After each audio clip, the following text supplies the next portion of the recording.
ऐसा नहीं हो कि मैं अनपढ़ आदमी, मेरे को पता नहीं है कि ऑरेंज की परिभाषा क्या है या डीम्ड फॉरेस्ट क्या है, सब चीज़ें पता है। लेकिन वो मेरे को पूछे, मैं उसको जवाब दूं, वो मेरा कोई ऐसा नहीं है कि मैं उसके सामने कोई ऐसा लाचार हो जाऊं और उसकी बात का जवाब दूं। देखिए, उस टाइम जो बात थी डिबेट की, हमारी संस्कृति ये नहीं सिखाती कि अच्छा बोलना किसी को। उन्होंने धरते ही कहा था, जलने वाले जलते रहेंगे, हमारा जलवा बिखरता रहेगा। उनका जलवा कहाँ था और कहाँ बिखरा, सब दुनिया को पता है।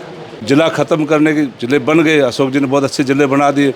अब जिला ख़त्म करने की बातें तो करते हैं, ख़त्म करके दिखाए कैसे ख़त्म करते हैं। इनकी औकात नहीं है जिला ख़त्म कर दे। अच्छा, पिछले दिनों मीडिया पर एक डिबेट काफ़ी चर्चाओं में रही थी। जी हाँ, शिव विधायक रविंदर सिंह भाटी ओरण को लेकर धरने पर बैठे थे और कांग्रेस के पूर्व जिला अध्यक्ष वो भी उस डिबेट में जुड़े थे। क्या कुछ वो सवाल जवाब थे, आप सबको पता ही होगा। लेकिन आज हमारे साथ खास बातचीत के लिए एक बार फिर कांग्रेस के पूर्व जिला अध्यक्ष फतेह खान जी मौजूद हैं। उनसे बातचीत करने की कोशिश करेंगे और उस ओरण को लेकर क्या है ओरण वो भी जानने की कोशिश करेंगे। सर, स्वागत है आपका। धन्यवाद। ओरण की परिभाषा क्या है, सबसे पहले सवाल यही है। देखिए, उस टाइम जो बात थी डिबेट की, हमारी संस्कृति ये नहीं सिखाती कि अच्छा बोलना किसी को। उन्होंने धरते ही कहा था, जलने वाले जलते रहेंगे, हमारा जलवा बिखरता रहेगा। उनका जलवा कहाँ था और कहाँ बिखरा, सब दुनिया को पता है। 22 लाख थोड़े से वोट में विधानसभा में जीत गए, उनको इतना घमंड आ गया, तो लोकसभा के चुनाव में उनका घमंड बिखर भी गया। रही बात ओरण के परिभाषा की, ओरण की परिभाषा डिबेट में वो कौन होते हैं मेरे से पूछने वाले। डिबेट थी, सवाल जवाब का। डिबेट में जो क्वेश्चन करता है, वो क्वेश्चन करता, जो मेरे सामने डिबेट करता है, वो मेरे को ये जताने की कोशिश करता है ये अनपढ़ है। मैं हमारे पहले वाले एमएलए हो सकता है कम पढ़े लिखे हो, लेकिन मैं उससे ज़्यादा पढ़ा लिखा हूँ, उसके बाप के साथ पढ़ा लिखा हूँ।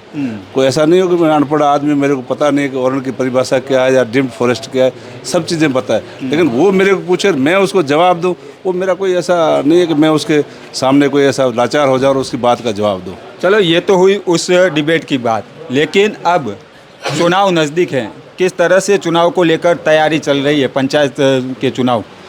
पंचायत चुनाव आप देखिए, आज बाड़मेर जिले के समस्त यूथ कांग्रेस का बहुत बड़ा प्रोग्राम हो रहा है।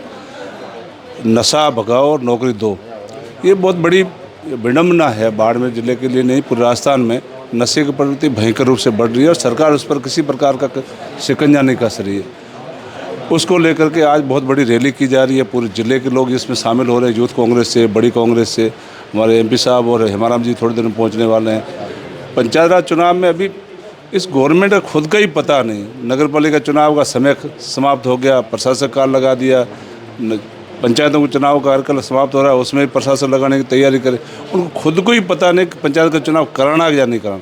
लोकल बॉडी जितने भी चुनाव हो, चाहे सहकारिता के चुनाव हो, चाहे पंचायत राज के चुनाव हो, चाहे नगर पालिकाओं के चुनाव हो, वो चुनाव से भागती है, क्योंकि नीचे ग्रास रूट पे कांग्रेस बड़ी मजबूत है और मजबूत स्थिति को देखते हुए कि हमारी भद नहीं पिट जाए, इसलिए वो इससे भागने की कोशिश। आप देख लीजिए, सहकारिता के चुनाव हुए कितने साल हो गए, लगभग सवा साल हो गया, अभी तक कोई चुनाव करने उनकी कोई मनसा नहीं है। नगर पालिका चुनाव बाड़मेर नगर परिषद का टाइम खत्म हो गया, आपको भी पता है, लेकिन चुनाव करने का उनका कोई प्रोग्राम जारी नहीं है। वैसे ही अभी पंचायत चुनाव के लिए उनकी कोई चुनाव कराने की मनसा नहीं लग रही है। वन स्टेट वन इलेक्शन की बात तो करते हैं, लेकिन धरातल पर क्या है, जिला ख़त्म करने की जिले बन गए, अशोक जी ने बहुत अच्छे जिले बना दिए।